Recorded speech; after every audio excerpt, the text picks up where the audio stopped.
Welcome back to Knocking to 10. I'm Johnny Loretto, founder of Knock2. Knock2 helps you identify the exact people visiting your website and turn them automatically into leads in your CRM and Slack. Today, we're joined by Marawan Aziz, the founder and CEO of 6610, a modern revenue systems architect. Mars, thanks for joining us. Yeah, of course. Thanks for having me, John. I'm excited to be here. And, I've been watching the show for a little bit here and it's really cool. It's exciting to be here, honestly. Awesome. So, Mars, I introduced you to the audience as a revenue systems architect. Yeah. Can you tell us a little bit about what that means and why that's the title you choose to describe yourself with? Yeah. I think there's now this term of go-to-market engineer that everybody and their mother seems to be using. So I am trying to drive away from that and talk about sort of this revenue architecture systems idea where we support go-to-market teams that have product market fit, they have an ICP defined, and help them essentially supercharge their go-to-market strategy using AI and automation. So we are trying to differentiate ourselves as, hey, we're not going to come in and, do the work for you in terms of like coming up with all the strategy or executing a cold email campaign for you. We're going to put for you we're going to build, we're going to implement the tools for you to operate a more effective rate and, generate more opportunities, generate more leads and close more deals. Okay. So would you describe it more as really you're going to outline the plan truly the way like an architect would for a company to go about and implement this in a way that's sustainable versus being sort of a piece of the puzzle that if once you're gone, it can't continue to operate. Is that really the differentiation here? Yeah. You're building kind of the systems? 100%. Yeah. So that's what I always tell people is when you come to work with us, we always do a deep dive day one or the first week of sort of on the business, on the process, documenting it, trying to figure out exactly, what pieces can be automated, where can AI take a place, and then we implement those systems, but we ultimately train and support the team to be able to ultimately take it over for their own use and, say sayonara to us or keep us around to help support. Okay. And do you work with go-to-market engineers then, or do you work with sales leaders, marketing leaders? Who do you typically work with? We definitely work more on like the sales leaders, rev ops, head of growth, head of sales, head of revenue, those kind of folks. They are the ones that usually are our main points of contact, but we ultimately do work with the lower level folks like SDRs to really get to know their day to day and build solutions that support them and complement them. Cool. Okay, great. So I know you're a fellow New Yorker as well, and also a fellow alum of NYU Tandon School of Engineering or Polytech, as formerly is known as. Tell us a little bit about your background. How did you ultimately get to this place where you're, leading 6610? So I have a very formal engineering degree. My engineering degree is in mechanical engineering. Okay, hence the maybe the architect. Yeah, exactly. So, but I quickly realized like opportunities for that in New York weren't too hot. It was a little bit boring. So I kind of got into like the software role and I became a business analyst. And that's really where I honed in my like systems building muscle where, I was the middleman between developers and clients. So I understood clients' needs and I understood developers' wants from like a technical perspective. And through that, essentially, I started the agency around 7 years ago, and we would just work on building custom tailored back office systems for businesses. So, for example, a client would invite us down to their office or manufacturing plant. We'd spend some time with them, look at their processes, and then come out on the other side with a custom solution that helped them operate more effectively. Wow. Fast forward about a year ago, I saw all of, with AI and all the things going on, the amount of data and opportunity that there is from a go-to-market perspective is just mind blowing to me. And I fell in love with it. And I kind of made this pivot to, hey, let's just focus on bringing our skill set to the go-to-market world and support these sales teams to really operate on the most efficient manner possible. Okay. So early stage, it was a bit more generalist consulting. You were going to help across the board with implementing technology. Today, you're really focused exclusively really on go-to-market solutions and working with revenue teams, automate their systems and processes. Correct. Right. Exactly. Yeah. Like over the years, it's crazy. Like we've worked with shows for LA, like producers of shows in LA to manufacturing companies in Hong Kong to, marketing teams in St. Louis. It's crazy. Cool.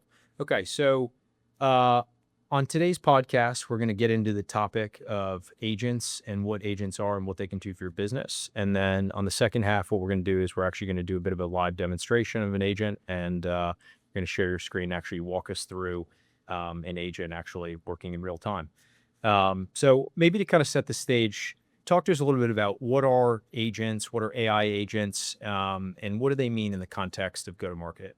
Okay. So just to set the stage, the difference between AI agents and AI in general versus like our typical if-then statements is in if-then statements for programming, we typically have a structured input and a structured output. Versus in this AI agent world, we have the ability now to give the AI some details and the AI quote unquote thinks. In theory, it's just an algorithm that is sort of predicting what the next token is at a high level. Yeah. But essentially, what makes AI agents different is you give it an input and it's able to sort of do this form of thinking for you and give you an output that is unique to your input. Okay. And what are kind of some use cases that are most common for go-to-market teams when they're thinking about maybe deploying their first agents? I know kind of anything is possible, but if you were kind of an early stage team, you're thinking about maybe standing up your first agent or two to help kind of either automate some of the work you're doing or complement your teams. What are some of the things that you're thinking about? So a lot of the folks that we work with end up implementing sort of what we call this AI battle card generator. Okay. And that's where they sort of spend, we get an AI agent, we build out an AI agent for them that really focuses on the key points that are important to them to prep for a meeting. Yeah. And essentially what that AI agent will do is look at their calendar, look for appointments that are upcoming with a lead.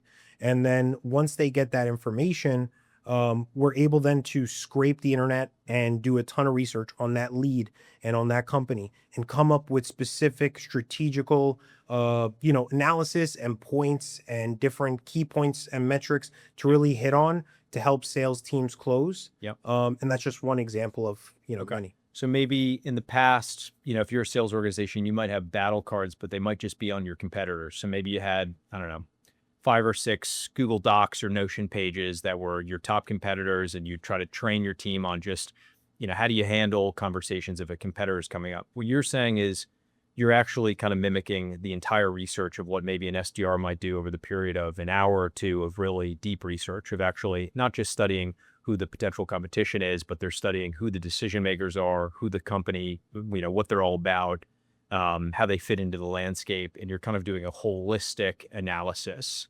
And you're doing this automated. Is that right? Yeah, 100%. And that's the thing. And that really, like, we've literally shaved from SDR's time, 2 to 3 hours of research. Yep. Where, I mean, to be honest, the AI does even better research than a human does, just because of the speed at which it can pump stuff out and info out.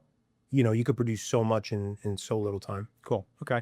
And what are some other agents that you've helped teams build and deploy outside of sort of what you would call your battle cards? So another big one for us is the post-meeting analysis AI agent. Okay. So what this AI agent is, we'll typically integrate with like a fireflies.ai. Yeah. And then we'll take in the transcript of all those calls. Yeah. And we'll analyze it and look for key pain points that were discussed, action items that need to be done, etc. And then we'd automatically summarize those in the format that the SDR wants them and update the CRM with that related information so that, the SDR post meeting doesn't have to do any of that manual work, and the meetings, and the AI agent essentially keeps the CRM in a much cleaner state, because now it's not about, the SDR forgot to update, or the SDR didn't put this info or forgot about this info. Just happens seamlessly right after a meeting. Okay. So that agent, you're complementing existing reps. So instead of them looking back through their notes afterwards, updating things, you're kind of doing all that work for them. And you're not just plugging in fields, you're doing a bit of an analysis as well. So It's not just they were using competitor X, let's update that into the field. You're contextualizing the conversation as it relates to how they might be using the competitor. Okay. Correct. So it's analysis, not just fill in the blank. Yeah, correct. And even for some of those AI agents, it's crazy. Like, we've gotten to the point where we can even determine the tone of the conversation. Yeah. To determine, was it a positive tone towards the end of that call or during that call, or was it more of a negative tone? And there's some sentiments like that we've been able to extrapolate that really do give a lot of deep insights when you look back on it and it's like, oh, the tone of that conversation was X, and then they said Y, so maybe that's an indicator of something. Yeah.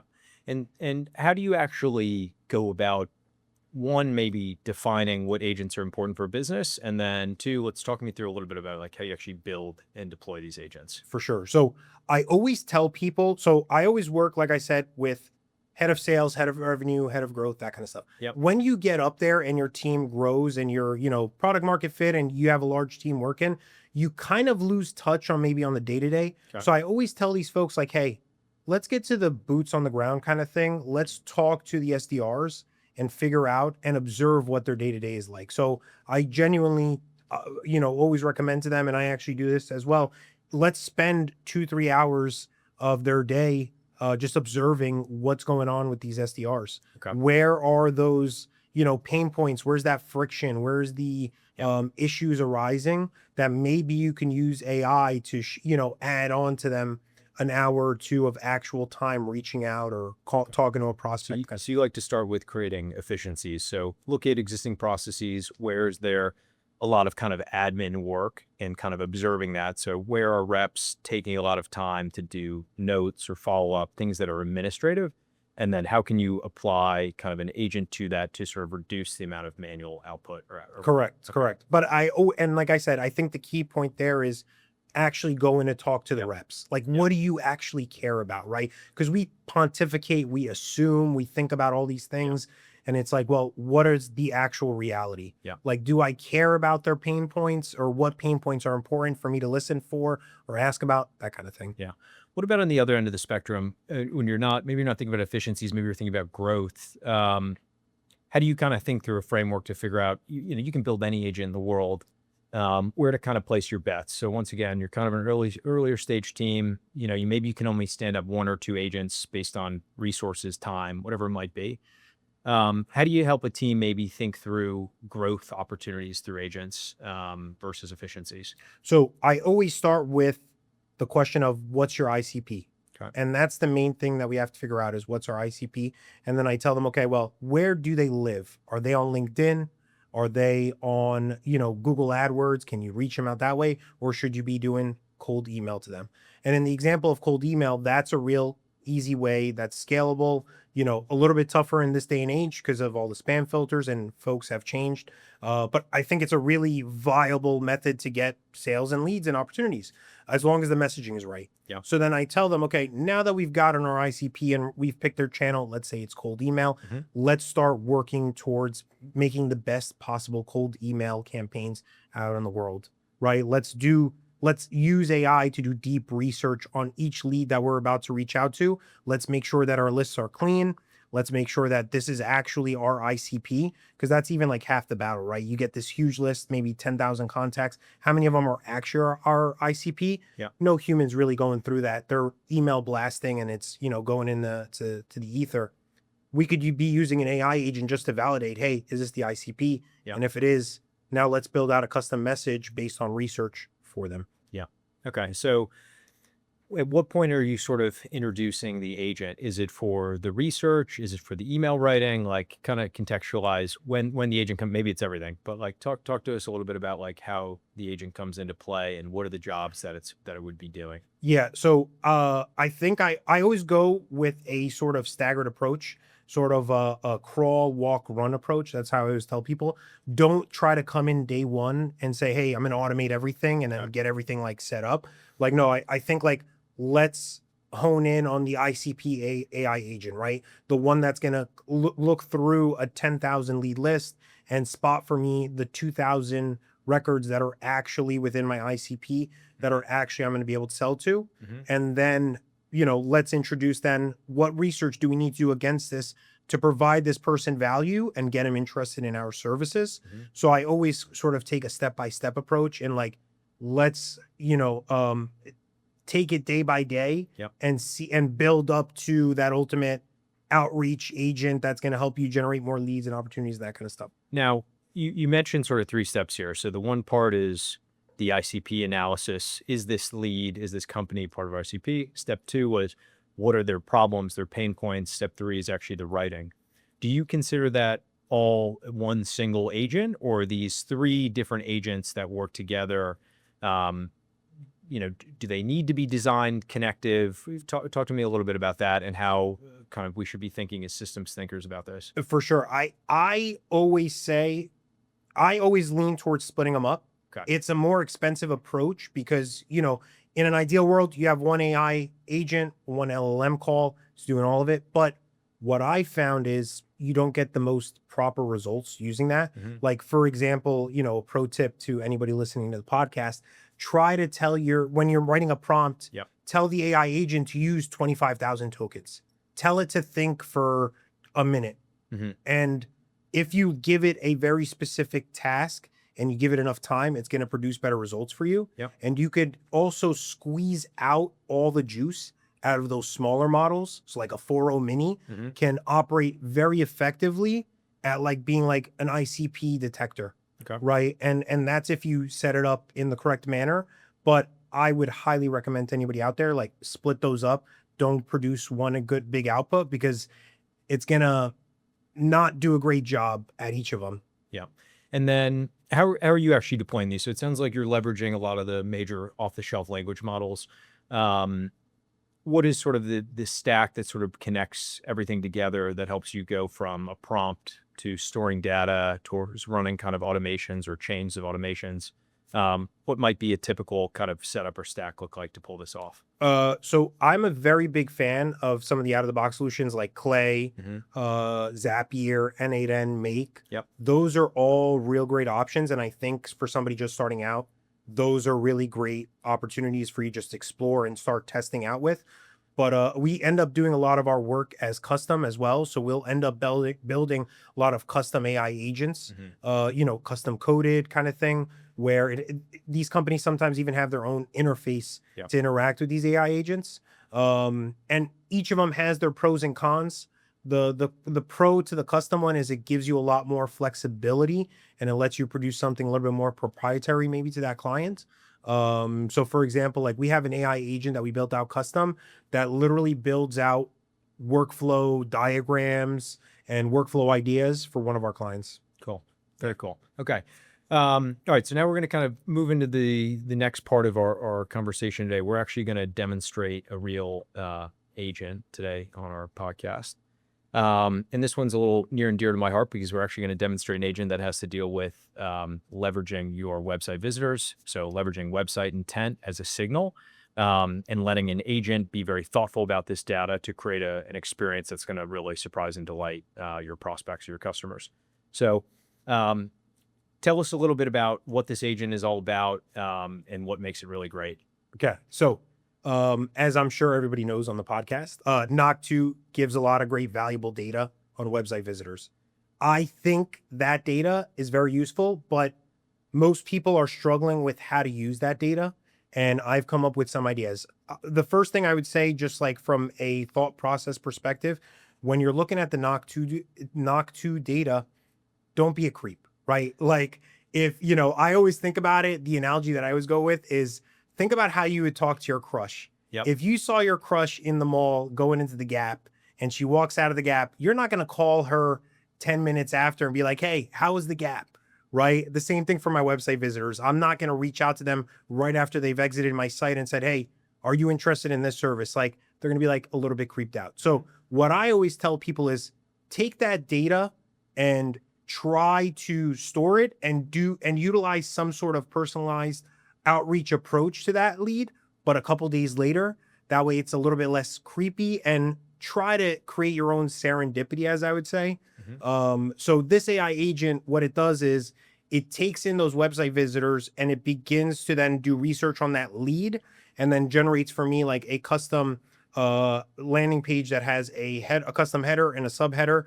For the sake of time, I just put together here a quick demo so that when I do reach out to that lead, rather than try to advertise them all of our services, Yep. I'm just going to be like, hey, I know they spent a lot of time on this X service, so let's make the messaging tied to that service. Okay. So to recap this, what your agent essentially is doing is, one, it's taking website visitor data, it's doing further research potentially on it. So it might go and actually view their website or gather other information on the internet about this particular visitor to contextualize it. Then two, it's putting on its kind of marketing and design hat. It's actually going out and creating a custom landing page for this visitor in real time. And it's personalizing it not only to them as a person, but to their use case, to their industry, maybe even to what their browsing interests were. So maybe they were on a specific case study. So maybe that's being tied in. Correct. And lastly, it's polishing all this up and it's providing this link in a way that can be leveraged by a sales team or automated outreach. Yep. So end to end, what's happening is you're taking this signal, which is a website visitor, and to your point, you're creating this serendipity and this really incredible experience by building this entirely personalized landing page or asset that can be delivered that's going to really resonate with this prospect or buyer. And I guess historically, this wouldn't really be feasible at scale. Maybe you could change some of the words, but there's no way you're going to have the resources to do custom pages for individual visitors. And kind of what you're proposing here is this agent can almost replace like an entire, I don't know, marketing team's efforts. Sure. As it would relate to saying, how are we going to build very specific ABM type playbooks for visitors? And what you're proposing is you can actually do this kind of at scale for thousands or, tens of thousands of visitors theoretically. Yeah. Okay, cool. So to me, this feels a lot like the idea of anytime as a consumer you open up, I don't know, social media or Netflix, everything is really personalized to you. And I think kind of our expectation has been raised and elevated in like a consumer app world where like we expect everything to be customized and tailored to us. And I think really what you're proposing here is the fact that through website identification and through plus an agent, you can actually deliver personalized, tailored experiences to every visitor. 100%. And I think too, the main thing is like with the amount of data and what AI has given us the capabilities to do, there's no reason not to have personalized outreach.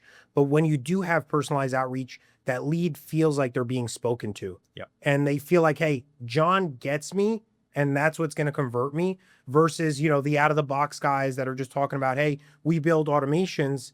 Well, if I work in fintech and I'm like, we build automations for fintech, and that's what I see on my landing page, 9 times out of 10, they're going to pick the specialist, right? Sure. Yeah. And it sounds like too, particularly for, I don't know, say your really high value visitors, maybe it's a dozen or a few dozen a day, the ability to really personalize that whole experience, maybe even including relevant case studies to their industry, a personal note, whatever it might be, you could really deliver something that's really special here. So, Yeah.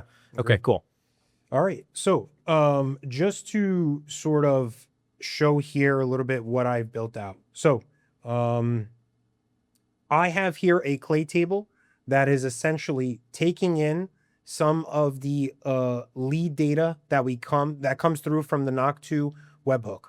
What we're doing in here, so one record example here, and I'll show you how quickly this happens for a new visitor, and I'm going to simulate as if John had visited our website. So here I have a record ID, I have the page that they visited, and then I simulated as if Mark Benioff, the CEO of Salesforce, had joined or had visited the website. And essentially here I have, this giant AI prompt that helps me do a ton of research on the lead and on the company. And from there, we pull a couple different data points, right? So number one, we're able to grab their brand color. We're able to get a custom tailored primary header, a custom tailored subheader. We're able to grab their logo. So if you could imagine you're going to go on a website and you see your logo there next to the other company, it's going to feel super personalized and it's going to be super, close to you, right? Near and dear. This person put effort. They understood our business. They took the time to do it.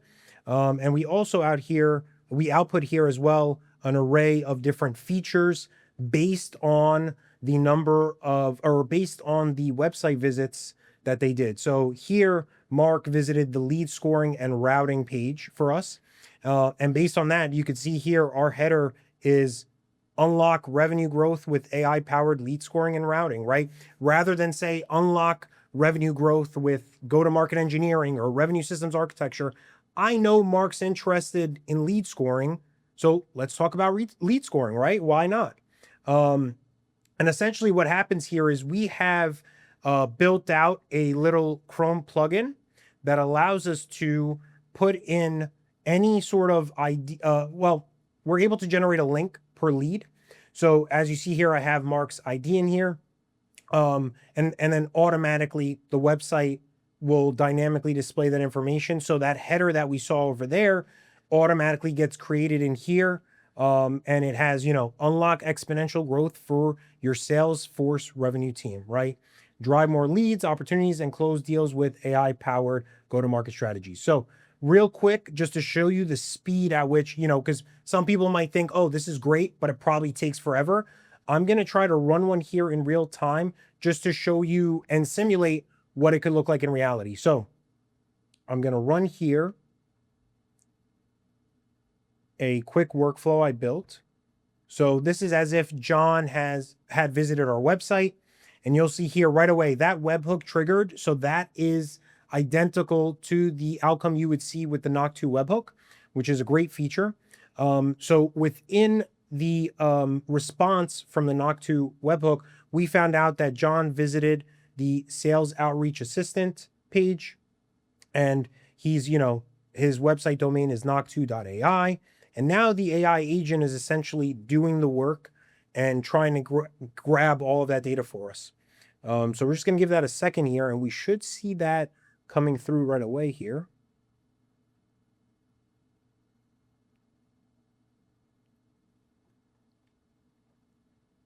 And for those not familiar, this is Clay. This is one of the main tools out there for go-to-market services these days. This is a great tool, a lot of capabilities, and we're really now getting to the point where we're pushing it a little bit to the limit, but it's capable of so much here.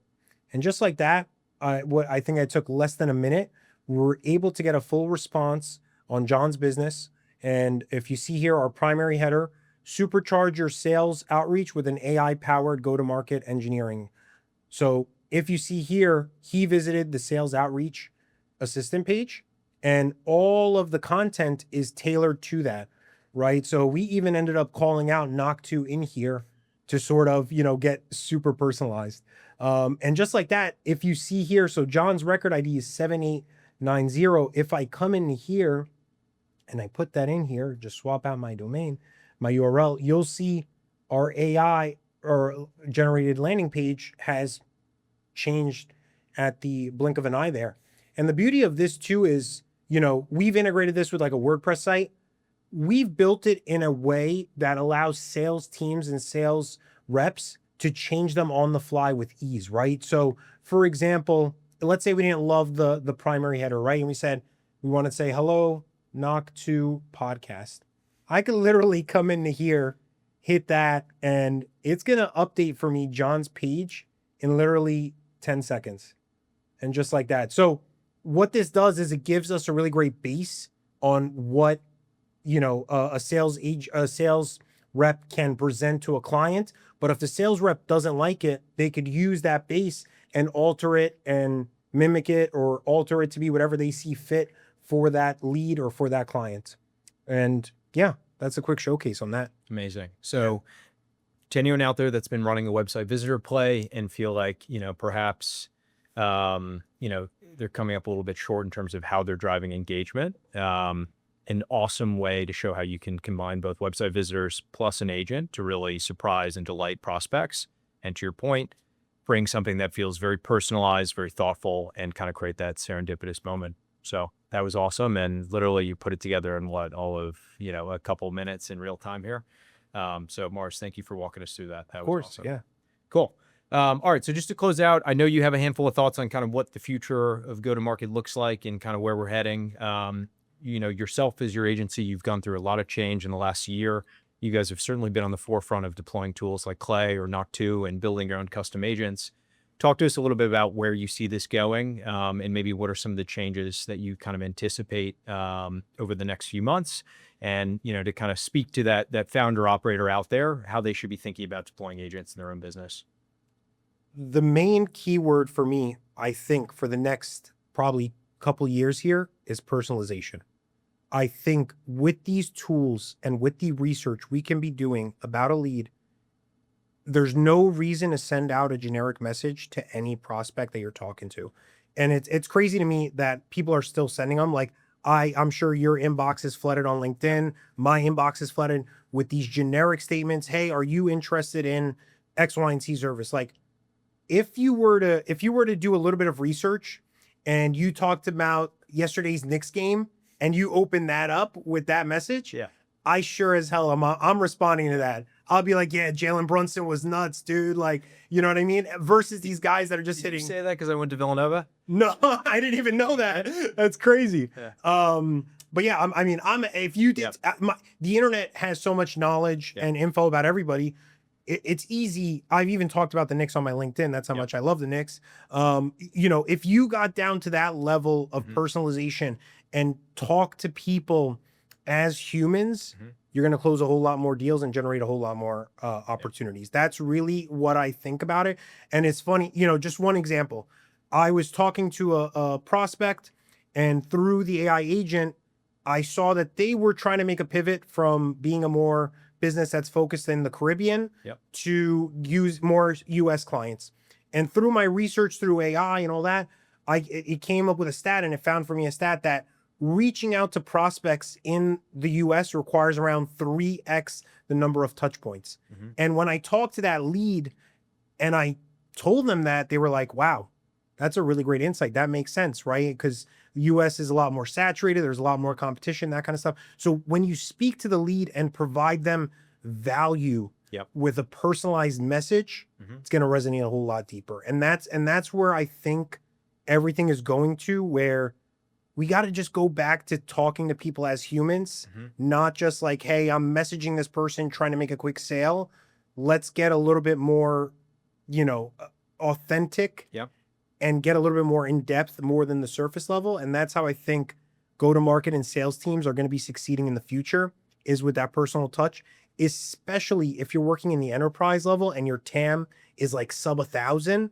These tools are going to help you so much. But I think now more than ever, those people that are SMBs, mid-market, they have the capabilities to get that level of personalization at scale for a TAM that's 100,000 plus. Yeah. So leveraging personalization to provide value, not just to say, hey, first name, I saw you went to X college. It's how can you learn unique, differentiated insights that you can then go supply value that will help them solve for those problems, those opportunities. 100%. 100%. Hell yeah. That was awesome. Yeah. Mars, thanks for coming on. Thank you for breaking down an AI agent in real time and sharing your screen today. It was great to have you on. I appreciate the time. Yeah, thank you for having me. It was a pleasure. And I'm excited for the future of Knock 2 as well. You guys are building really cool stuff. So it's a pleasure to be here. Thanks, man. Yeah. Cool. Thanks, guys. Okay, that was it for Knocking to 10. One last question, actually. Where can people find you and learn more about your business? So check me out on LinkedIn. Marawan Aziz or Mars Aziz should pull me up. Also check out 6610.com, written out in all words. And yeah, I'm an open book to anybody, so feel free to reach out for any advice or help. Happy to help the community out there. Thank you for joining us on the Knock 2 podcast. I'm your host, Johnny Loretto, founder of Knock 2. Knock 2 helps you identify your warmest leads visiting your website and automatically qualifies and routes them to where your sales team needs them.